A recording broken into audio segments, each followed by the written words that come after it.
What's going on, everyone? So I think for the past like 3 or 4 years at least, I always do a year end review about what's been going on, and this year for sure because of all the crap that's going on. I don't know how long this video is going to be, but I wanted to fill you in on what's obviously what's going on with the COVID and stuff and the lockdowns, but just kind of go into just how I'm feeling and my whole mindset and how it's affected me personally. And I definitely want to hear from you guys and gals.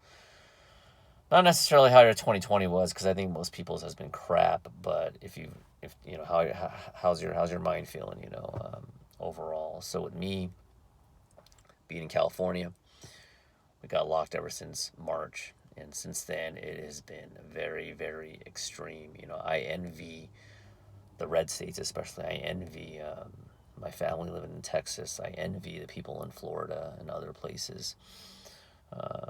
Being on lock for this long has affected a lot of people.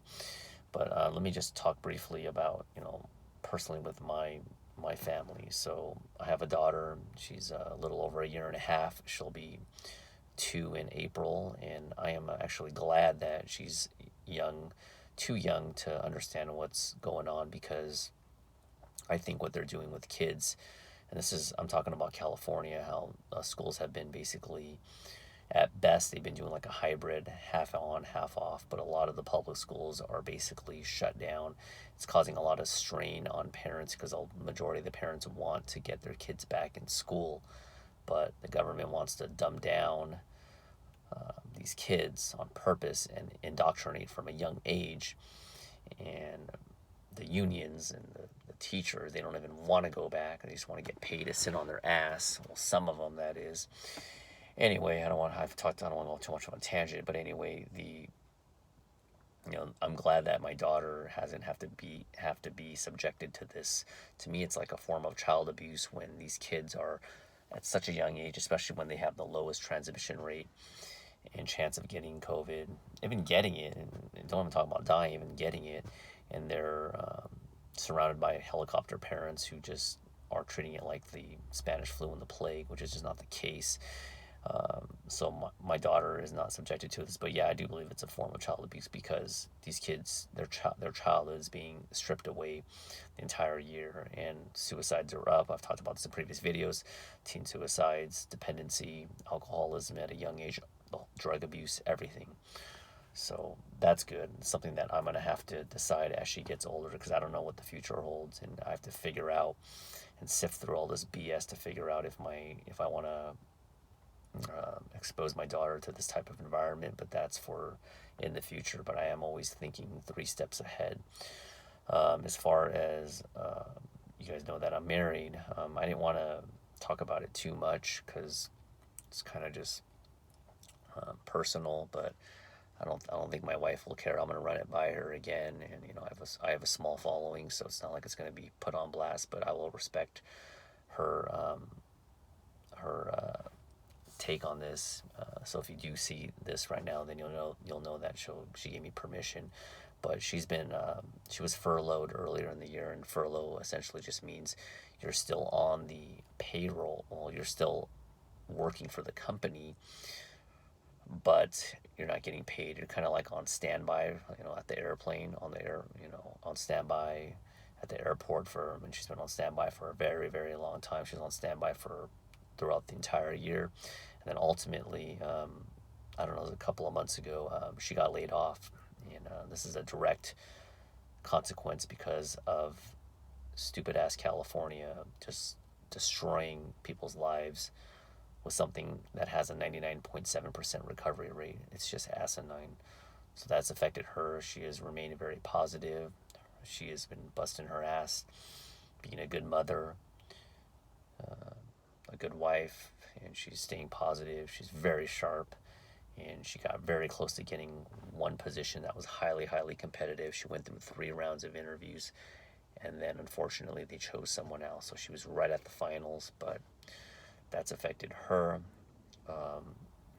As far as me, I mean, this is what I'm saying, how anything can happen, but if it wasn't for my job, we could be just basically, we may have been, if I got laid off and I was in a different profession, not working at a hospital, we could easily be relocating to another state and be forced to leave. This is how precious life is, and that's what 2020 has definitely given me more of a perspective on. I'm very angry about what it's been doing to Americans and people across uh, around the globe, but I'm also grateful for having my job despite it being very extreme, which I'm gonna get to in a second. So overall, it hasn't really affected me financially, but I would say mentally, it's been a little bit taxing, and intellectually, it has forced me this year to mature at a very high rate. I've done a lot of research on vaccines, on the lockdowns, globalist agendas. Some people will call it conspiracy, but to me, it's not. I think the term conspiracy was purposely used to demonize people that have a differing opinion that doesn't align with what the mainstream media and the higher ups want to convey. So that's the way I see it. You either have a valid argument or you don't. Doesn't matter if it's not a position of authority. You either have a valid argument or you don't. And every time in all the stuff that I've researched, I have not got a valid counter argument. So it's really forced me to. I mean, I guess you can say it's being red pilled. Take the red pill and things just kind of like you just realize how much corruption. It's not just Democrats too. It's Republicans too. I am a registered Republican, but at this point, I may go back to independent. I don't know. I don't think the two-party system is too much corruption on both sides. People being, I think it's just the lesser of two evils, whichever way you want to spin it. So 2020 has forced me to be grateful. Be grateful for what I do have, but also realize how precious life is and how you can only control what you can. So outside of that, I think my saving grace is, thank God I was able to purchase gym equipment. I'm very fortunate. Years ago, I started adding more stuff to my garage, and I've been using that as an outlet because without that, I definitely would improvise. I would have improvised, by doing push-ups and stuff like that. But I need weight resistance. I need weights, and that's been something that I don't take for granted because I know some from you guys and gals out there have don't have access to it, and I really feel for you, but just definitely try your best. Maybe I'll try to do some other more innovative and exercises and ideas to show you guys and gals. So that's pretty much it for this year in 2020. I don't know what 2021 entails. I don't want to project because I'm not 100% sure, but things could get even more dicey, possibly. I don't know what's going to happen when the Congress counts the votes on January 6th of 2021. We shall see. I do believe there has been election fraud, but we shall see what transpires. So that's my time. Let me know how your guys and gals' 2020 has been, if you're comfortable with it. Like I said, I don't feel comfortable with complaining about my problems because I'm not homeless. I still have a roof over my head. I'm still able to pay the mortgage. I still have my family. But that being said, it hasn't been being on lock in California and in my counties, being in prison, but with a better view. And it's not fun. I'll just leave it at that. But I do put things in perspective and understand that people have it much, much worse. And I truly, truly feel for others. And I told my wife this, and I put this on my grave.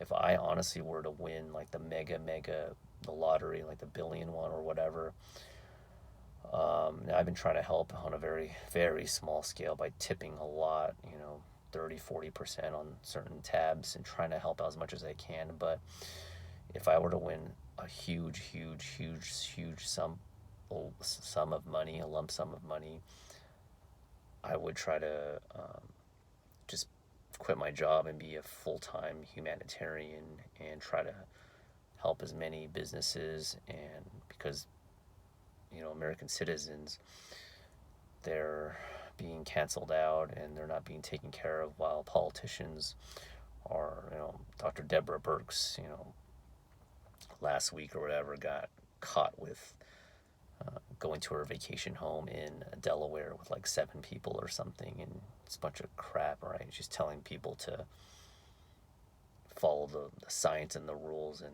they're not doing it. And you know how I feel about Gavin Newsom. Please sign the recall. We have till March if you're in California. They're not abiding by the rules because they don't believe in them, because it's all BS. The hypocrisy just makes me seethe. Newsom getting, was it like $500,000 or $1 million backing for his winery and his business? What about the small business owners? They're just going to be hung left to dry. This stimulus package, $600. I mean, I'll take anything, but not me, but other people will take it. But $600, all right, I'm getting off on it. Maybe I'll do a different video on that. $600, that's not enough. That's not going to be enough. People are starving right now. People are taking out, equity from their homes. Homelessness is going up. So, sorry about that. That's just how it is. That's how 2020's been. Try to remain positive, everyone out there. My job's, I want to stay positive, and I'm going to just try to be the truth seeker and give you that information. And we'll proceed from there. I think I might have a bigger purpose later on in life, and we'll see what happens. So that's it. Let me know how your 2020 is. Hang in there, everyone. We're in this together, and we will fight this tyranny. Okay, talk to you later. Bye.